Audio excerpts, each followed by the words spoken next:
Hello and welcome back to MEP Originals.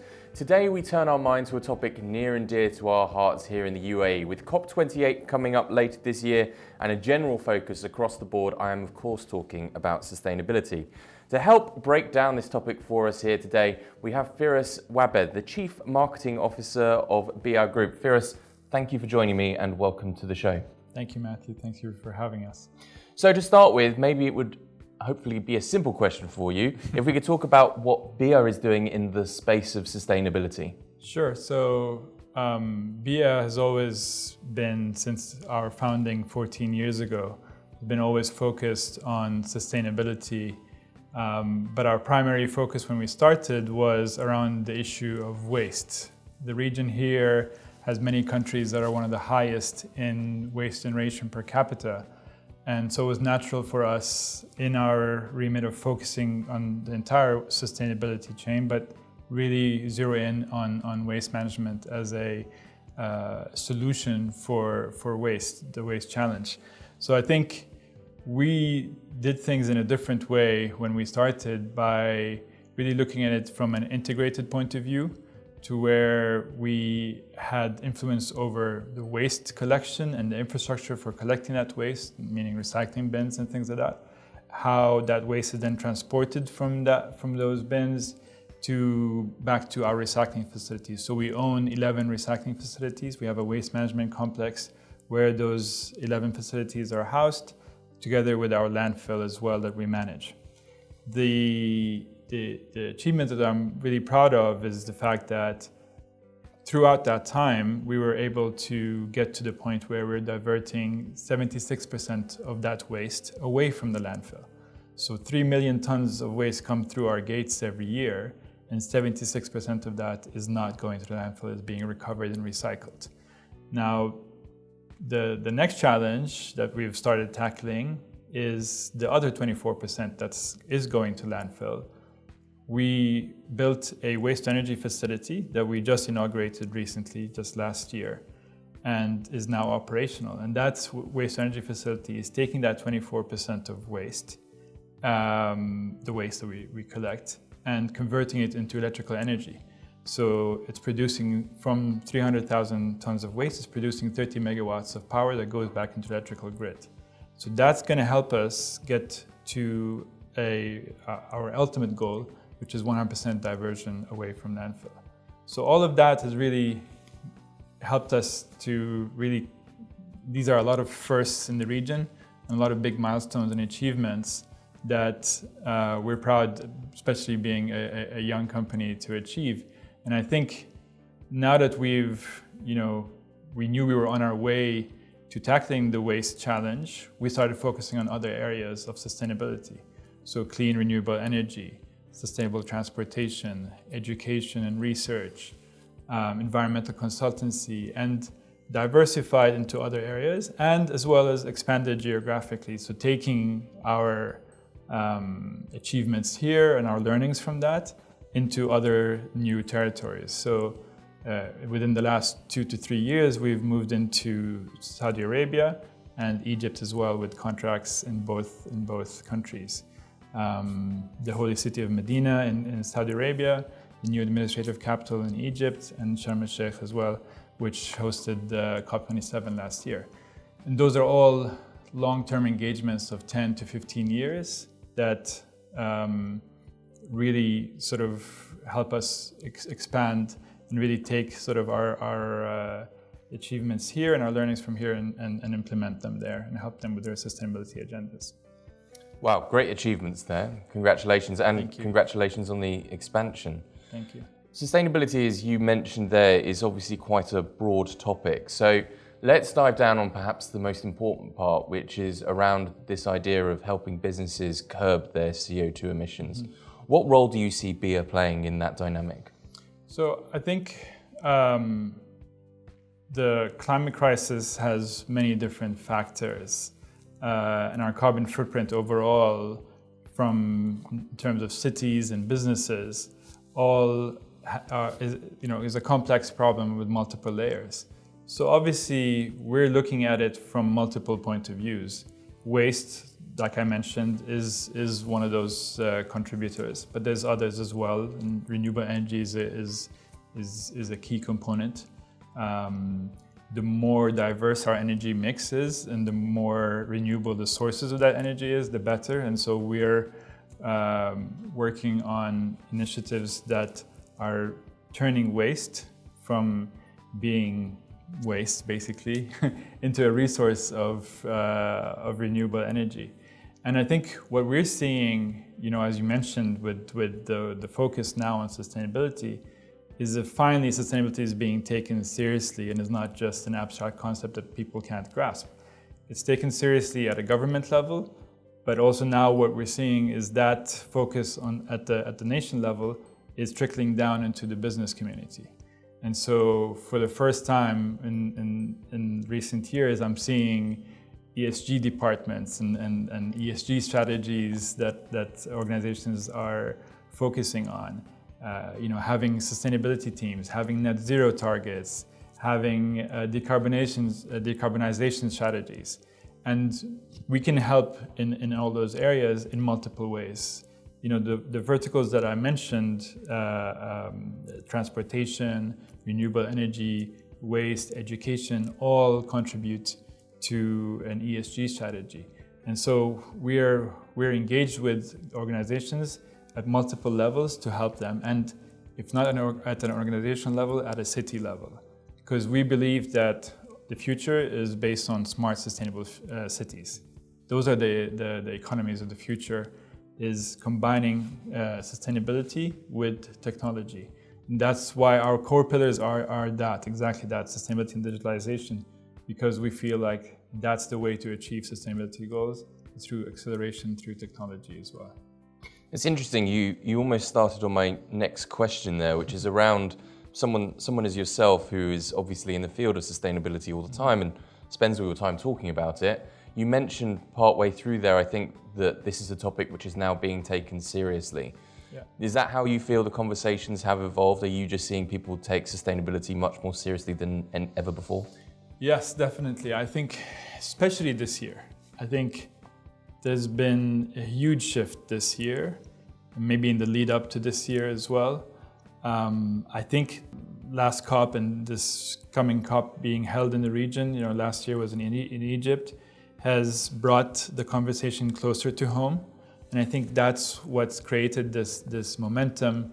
Obviously, His Highness declaring this as Year of Sustainability further accelerated that. There's a tangible shift that we're feeling.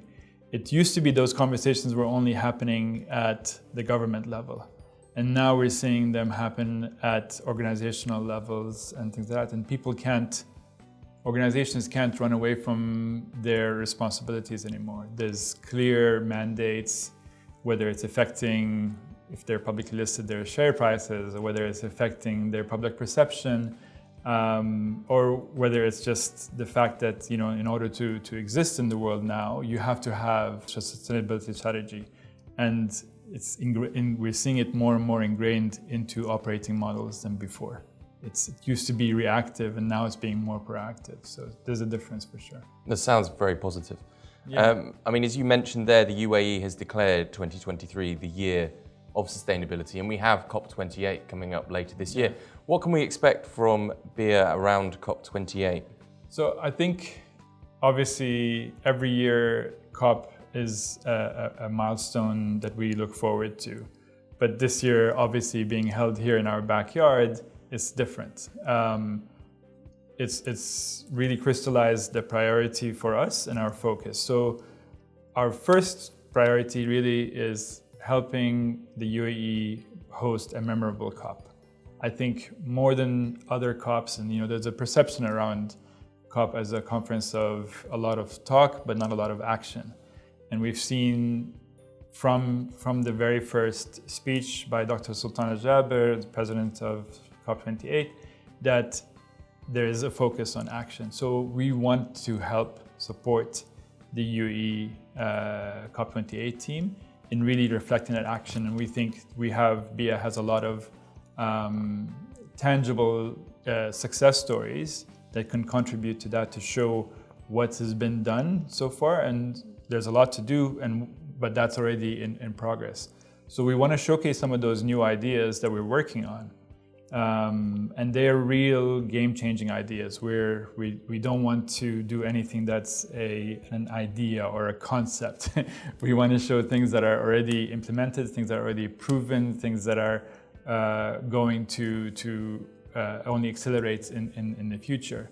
So another part of it for COP28 is, again, going back to our success with waste.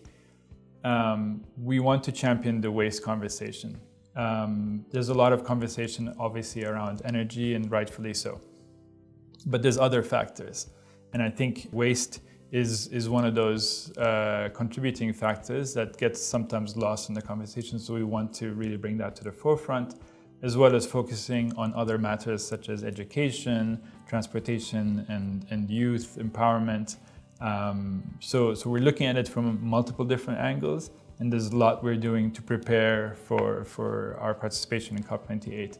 We had a big role to play in COP27 in Sharm el-Sheikh. It was the start of our 10-year engagement there, and really enabled Sharm el-Sheikh to host a good COP27. But our role is going to be even bigger with COP28. So we're really engaged with the Ministry of Climate Change and Environment. We're engaged with the UAE COP28 team to make sure that happens and that it's a memorable and action-oriented COP this year. Less talk, more action. For sure. Overall. Yes. All right, final question from me then. Give us a little bit of a peek behind the curtain at BEEAH. What are the ongoing operations looking like? What are you working on at the moment? Sure. So 2022 was maybe our busiest year to date. and it's not a maybe, it's a definite, because a lot of the milestones that we've been working towards for the last 5 or 6 years finally became reality in 2022. I'll mention 3 of them that are the most significant. Well, one was rebranding ourselves and restructuring ourselves as a holding group of diversified businesses. That was significant for us, and it was something that we'd been working towards. We also completed our new headquarters as a Hadid design building that's LED platinum, LEED platinum certified. The headquarters for us is not just an office building. It represents really the soul of BEEAH as a key player in sustainability and digitalization. So it's a smart building and it's a sustainable building, and it was an ambitious project that took years to complete, and we finally inaugurated it last year. The third example of our what kept us really busy for the last few years was our waste to energy facility. So like I mentioned, it's our final chain in that journey to zero waste. So having completed that this last year, and now it's fully operational and ramping up to handle all that unrecyclable waste that we want to turn into renewable energy. So that was 2022, and I think that's just set a stage for a very busy 23, because as you mentioned, with COP28 this year, it's only accelerated that. So we're working on new things. One of the key ones is waste to hydrogen. So to complement our waste to energy facility that creates electrical energy from waste, the waste to hydrogen will create actual hydrogen, green hydrogen, that will power hydrogen vehicles, some of which will be our own hydrogen vehicle fleet that we will use to collect our waste collection trucks. So that's one of the key ones, as well as we're working now on our long-term 10x strategy for the next 10 years.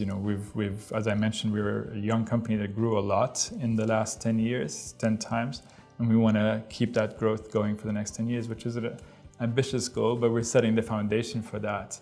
And part of that foundation is our focus on AI. So that's not something that just happened this year because of ChatGPT. That's something we've really been focusing on for the last 3 or 4 years. We've implemented AI into our building, into our operations with the way our trucks are managed, into even how we train our firefighters.